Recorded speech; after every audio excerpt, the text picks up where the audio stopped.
welcome to Portrayals' new channel. My name is Imani and this is Jamila, and we'll be today's host. Now, today's topic is a very requested one. It's about the Black Lives Matter movement. Today we're going to start by asking the question of why Black Lives Matter. Would anyone like to answer this question? Okay, I will. I'll answer according to what I think it is, because I've obviously been interested in this cause. So for me, Black Lives Matter does not mean that other lives don't matter.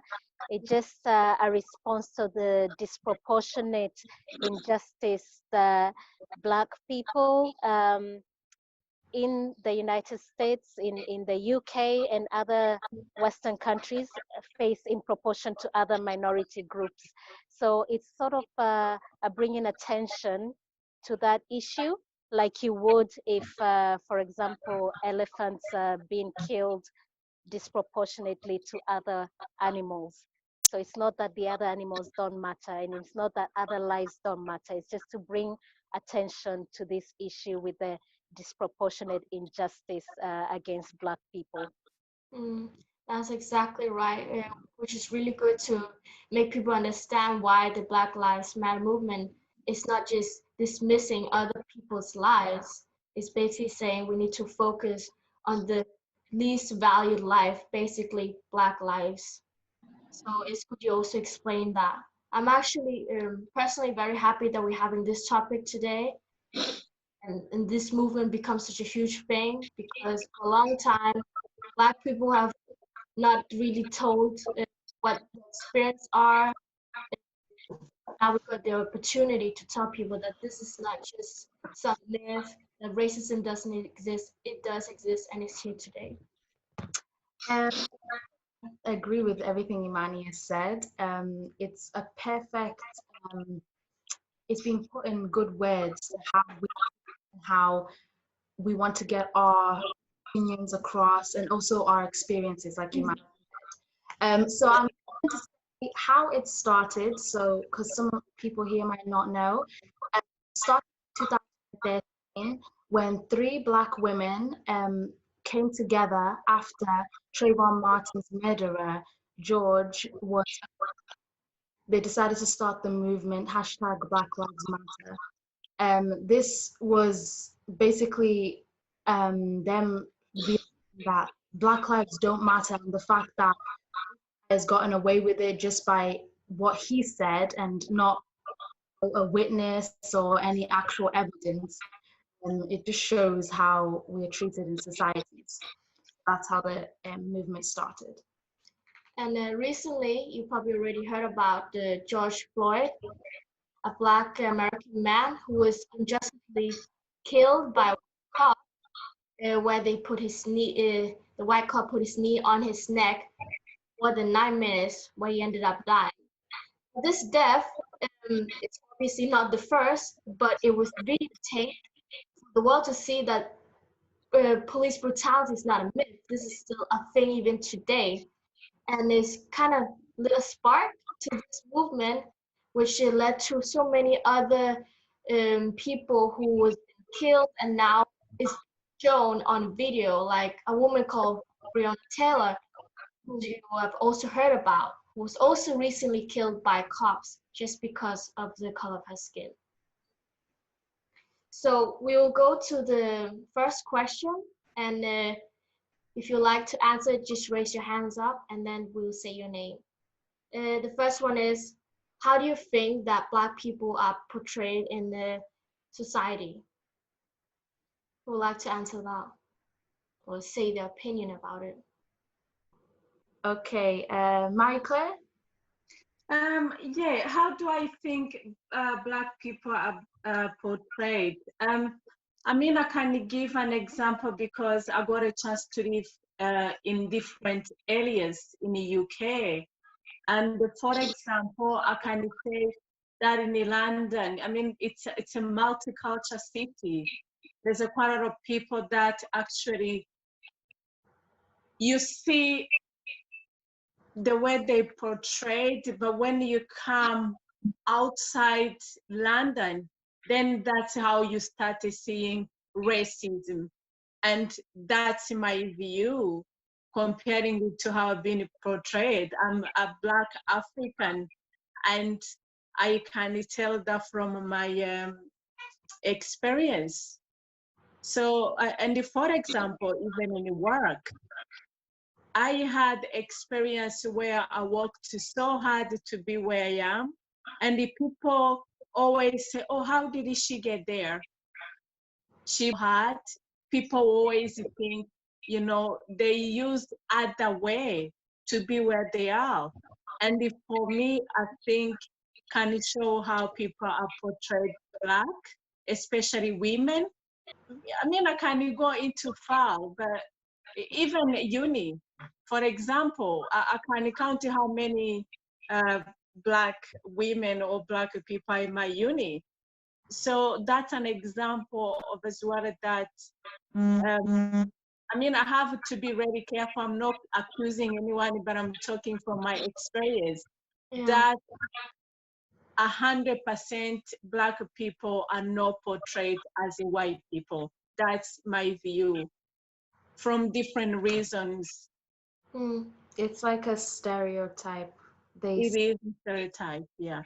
of you in a certain way. Yeah, I've had that as well. I think it's a lot because of also how the media Black people, because you said many people don't meet Black people from media, and then media always portrays Black people as just in a negative way, and this is what people start to believe when they've never met a Black person, and then they put the stereotype on you when they have just met you. Keshi? Yeah, I would like to say that when we talk inclusivity, it's important to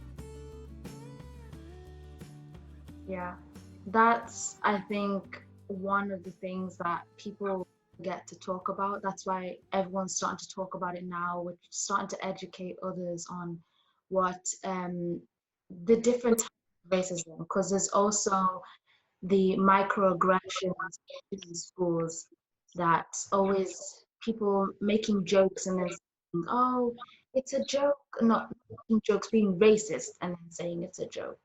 So, like I said, there's institutional racism as well, which is the deep-rooted issue that needs to be dug up, otherwise it's going to carry on.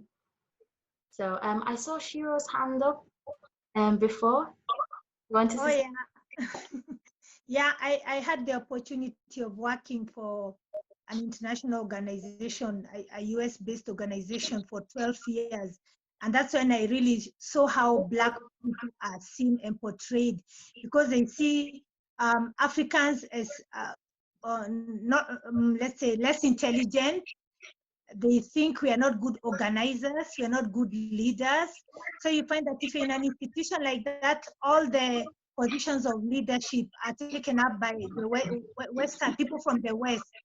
If someone comes from the Western country, they are boss, definitely, and you'll not see a white person doing any menial work. It's all left to the Africans or the Black people. This is because in general, people tend to look at Africans as being less intelligent. So it's like you have to prove yourself to be seen as an equal to others. I think that's some sort of institutional racism, because you might find that those individuals may not be necessarily racist, but the institution is definitely racist. Yeah. Very true.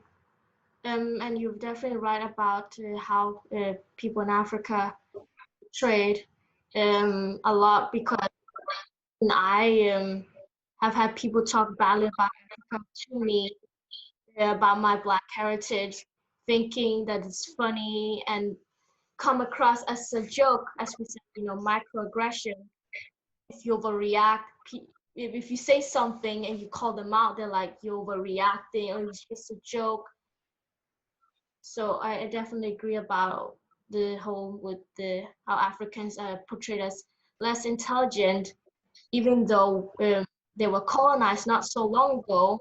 So being independent, many African countries haven't been independent for that long, compared to so many other Western and European countries. So they shouldn't point fingers at things, because they're the problem. They're the ones who caused all these things.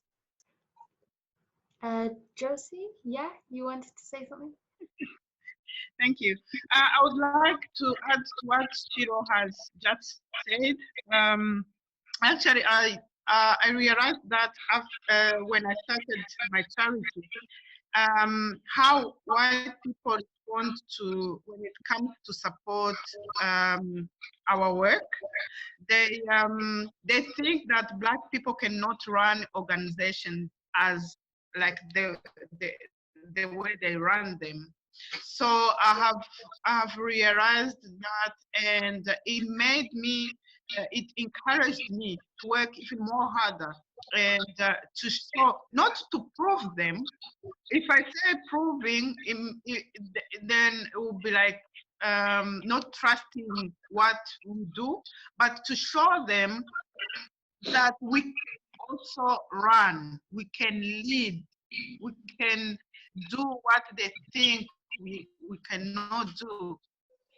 Because they think that, let's say, if it's a charity, which do, they think that it's their job to do that, not ours. So that's why, that's when I've realized that the response to maybe to support us, it's really low when it comes to charities like which are being run by Black people. That's what I've just realized. Keshi?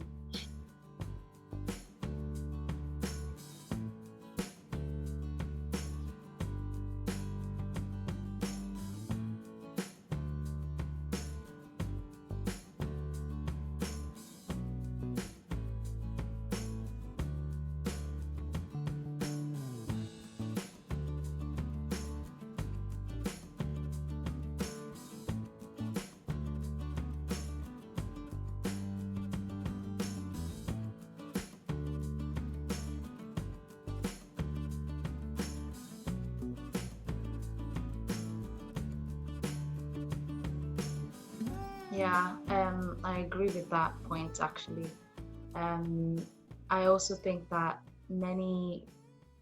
every single Black person has experienced seeing like you working so hard but not being recognized.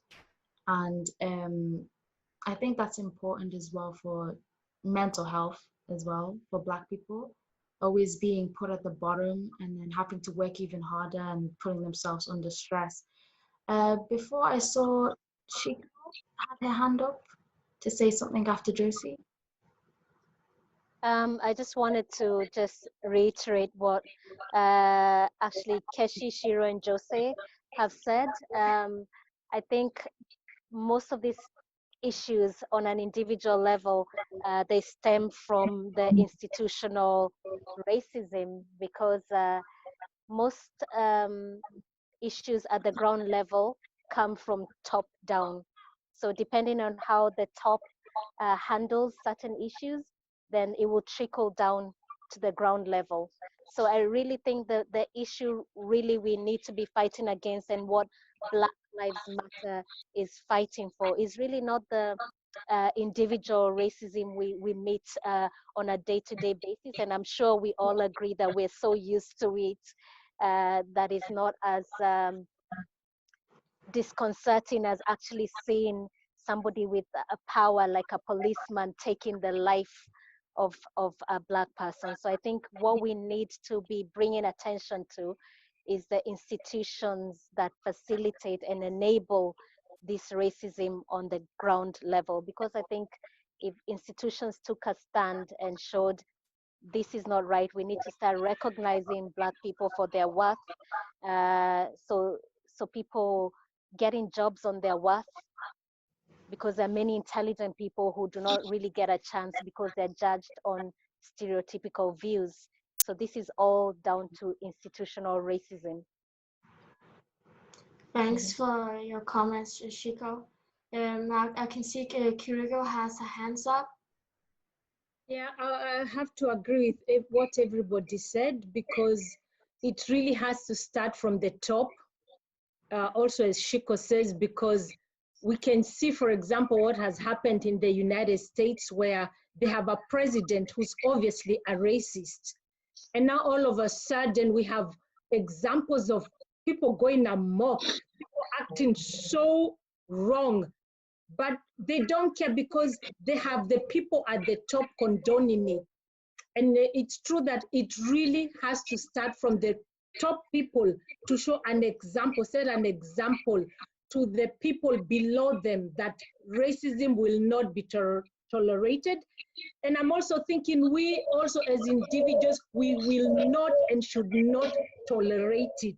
Wherever we are, if we are faced with anyone who's racist, stand up and face the person. Do not let someone look down on you, treat you wrong, all because of the color of your skin. You have every right to be whatever, wherever you are, as much as the next person.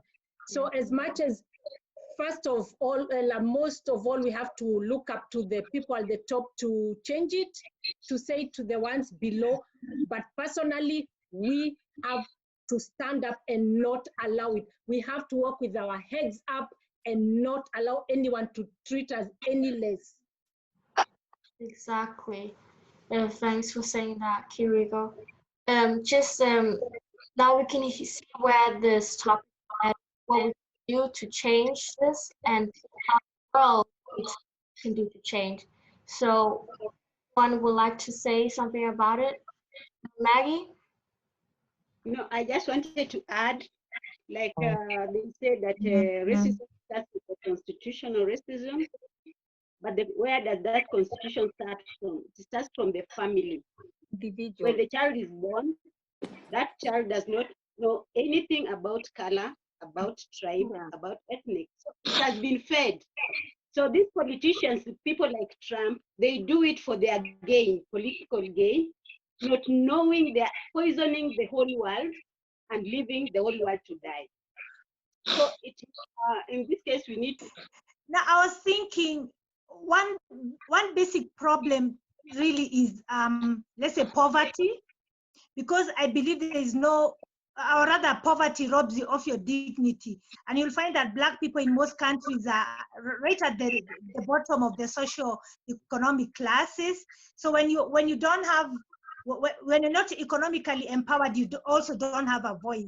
And the reason I say this is because when Black Lives Matter first came, for us in Kenya, we thought, oh, this has nothing to do with that. But people took it to another level and now talked about police brutality. Who do the police usually brutalize or treat unjustly? It's the poor people. You not see them going to gun down people in rich neighborhoods. It's the poor because they have no voice. And you find that even in the West, especially let's say in America, a lot of Black people don't have opportunities, economic opportunities. They're not economically empowered. So it's easy for their rights to be trampled on because of that. That's what I think also. Guys, I can hear you.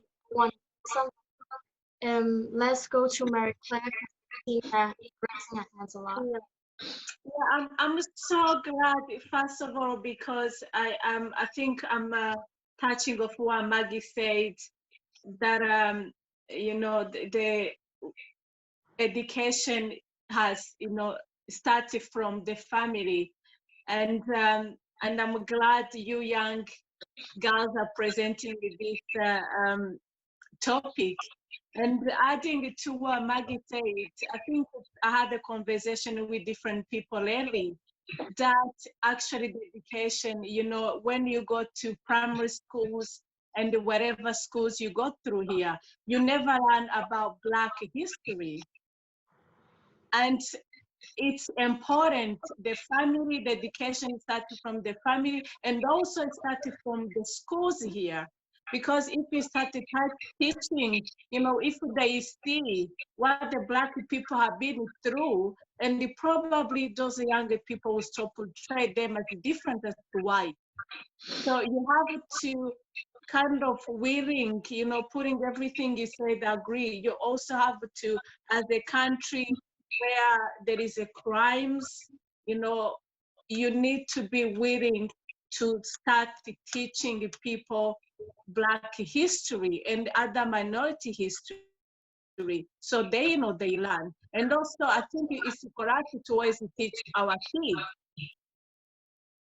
where we come from and how the history of how we've been treated, so they know how to defend themselves. And you know, Black women are 3 to 4 times more likely to experience pregnancy related death than white women, even at similar level of income and education. So there is discrimination in healthcare as well. And Black people are more likely, you know, I would like to, as Mary Claire was saying about the percentage of student, and you know, in different countries, especially in US, they only represent 15% of, you know, proportion of in schools and colleges. And then I would like to comment on the crime side. You know, Black people are mostly likely than white people to be arrested. Once arrested, they are more likely to be convicted, and once convicted, they are more likely to experience lengthy prison sentences. Yeah. Black people and white people use drug at similar rates, but Yeah. Black people are 6 times more likely to be arrested for it. Yeah. So there is discrimination in every field of life. When we speak about health, education, crime, in every field they're facing racism, and it's factual. I'm talking about factual, you know, it's Statistics, yeah. yeah, I'm talking about statistics, and these are reality based things. Yeah. I think that was also important because people need to know the numbers to see the big difference between how we're treated and how white people are treated. Tarakesh, please.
Yeah. If I can just add to what Keshi has said, because I think we will need to keep going back to institutions, because at the end of the day, even all the way back home in Africa, it's about how Black people are seen and portrayed, and whether they have any worth, if they're seen as having worth. So Keshi has just said, for example, in the Western world, it's not just about poverty, because we've seen across the board people who have good jobs being stopped and searched. This is part of what Shamsa was saying. People being stopped and searched just because they're Black. If you have a nice car, why are you driving that car? Are you doing drugs? You know, And it's this kind of institutionalized racism that portrays Black people in a certain way that ends up affecting people on the ground level. And Maggie and Shiro, I'm sorry, but I have to correct you when you say there's no racism in Kenya. There is racism. We've seen Chinese, sorry.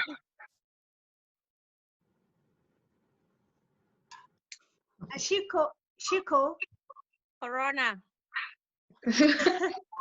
I didn't say there's no racism in Kenya. I said I worked for an institution here in Oh yeah, Kenya. sorry, yeah. Sorry, Shiro, I take that back. I just think that this movement should also get our people back in Africa, also Black people in Africa, to stand up against racism in their own country. Why should you experience racism in your own country from the expatriates, from the Chinese? It's like a neo-colonialism. So we're being colonized again. And I think this movement has made people wake up to know we don't have to take this. We have worth, we have value, and we need to stand up and fight against it. So thanks, Shamsa, by the way, for giving us those numbers as well of the disproportionate ways Black people are impacted on the criminal justice system, in the National Health Service, and in other institutions. Yeah, it's not, It is very similar. We have places where they will say the whole neighborhood, they want only vegetarians. You know what that means for us in Kenya?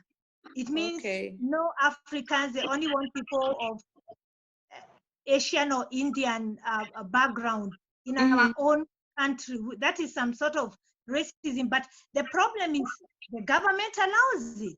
The government allows the Chinese to come and colonize us all over again. So we also have a problem, I have to say, as Africans, because Africans generally are socialized to be, to be respectful and to be docile, and people tend to take advantage of that. So we need to stand up and to have some self-respect for ourselves and not to allow ourselves to be treated like that, like it happens in your own country.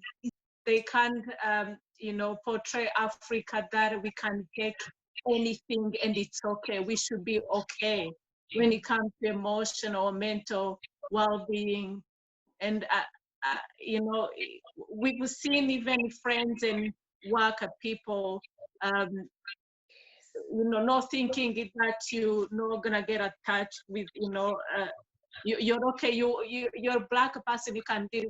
Up the subject of how Black women are treated and put at the very bottom of everything because we are women, we're also Black.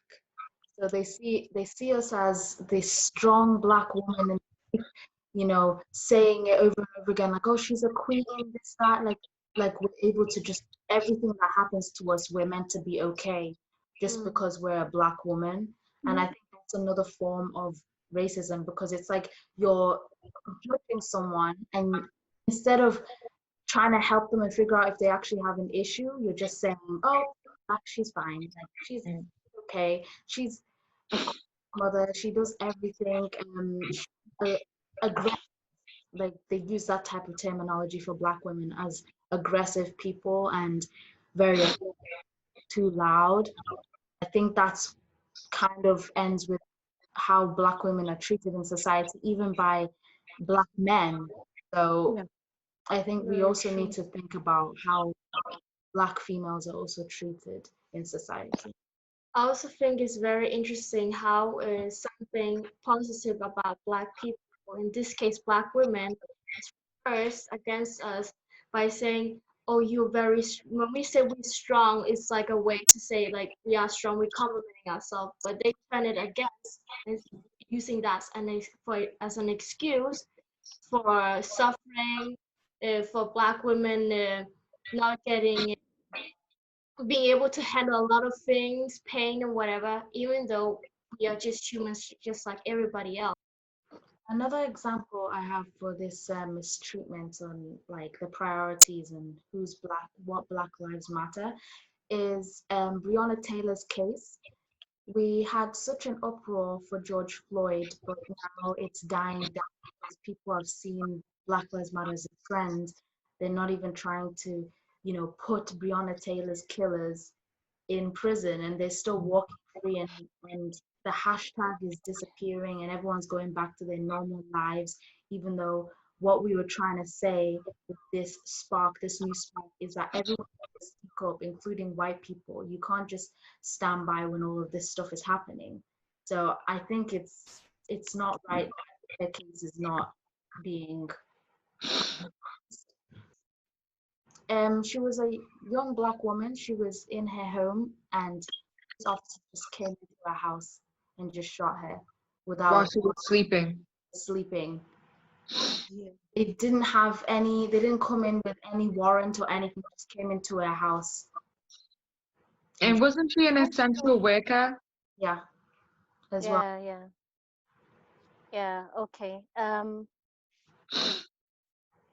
Yeah, I think you had asked Imani, what can we do, or what can people on the ground level do, because we've agreed that the institutions are racist. Kirigo said us as individuals, we should stand up for ourselves and not allow people to be racist to us. But I think what we're also saying, especially with the Black Lives Matter, is that everyone should get involved, not just Black people. We need support from other groups, from white people. We need support from other minority groups. And I want to make a very important point in terms of other minority groups who we know also suffer discrimination. When Black people's equality is seen and accepted, usually it means that all other minority groups benefit from it. And this is only because, and this is my opinion, it's because Black people are seen as the very bottom of the ranks in terms of race. So if our equality is seen to, then obviously all the other minority groups will benefit from that. So it's actually useful for all of us to join together as minority groups to fight for Black lives to be valued, because it will end up benefiting everyone else who's in a minority group. That's very correct. And just a fast example, the Pride. You probably heard that it's been Pride Month. A lot of the protests when it comes to LGBTQ comes from Black people who are part of the LGBTQ who pushed the movement, which led to other people part of the LGBTQ movement to like also benefit from it. So now we're gonna continue to Keshi. You unmute now. Okay, what I wanted to say is you're very right that Ciiku, what you say, that when the people at the bottom of the totem pole begin to be viewed as humans, it trickles up actually. If you look at the civil rights movements in the US, it has opened up to other minorities, and like you said, and also the LGBT, that community also getting rights due to the work of the civil rights movements in the US. Similarly, also here, the same movement, this Black Lives Matter movement started in the US, but now you can see many people around the world reflecting on how they treat Black people, minorities, and also things like police brutality being highlighted, coming from just this one movement. So it's very important to support this cause because it trickles up to other groups that have not been maybe exposed to so much racism, institutional racism, individual racism, like the Black group, but it makes people to reflect on how they treat other people who are not like them and what they can do to change the status quo. I think that's correct. That's it. Now, guys, even though we would like to hear, anyone have any last things to say, because we have to end this. Kirigo? Yeah, I was just going to say, agree with what Keshi and what Ciiku said, because I'm thinking racist people don't actually see here is the Chinese, ella the Asian, ella whatever, and here's the who, here's the who. You're all put in the same box. That's what minorities have to understand. We're all put in the same box. There's nobody who's thinking, oh, the black people are here. You're all in the same box. They hate everybody who does not look like them. So that's what minorities should remember when they think this is a fight only for black people. This is a fight for every person of color. Thanks for your comments, Kiriko. Now, guys, it was nice to hear all your opinions and what your experience is, what we can do to change this systematic racism and racism that is in our personal lives. But we have to end this meeting. I have one thing to say though. Last one. Well, last one. It's very important for all of us on this panel, because we are all so passionate about this subject.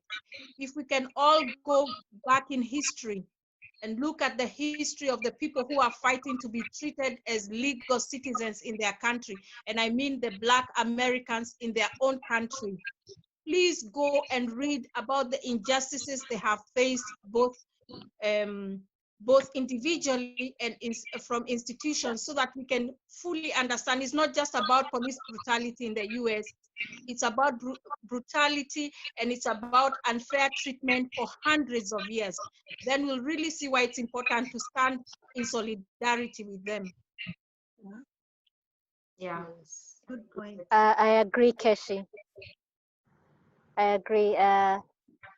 There's some people who've said that people need to stop being aggressive and angry and just move on.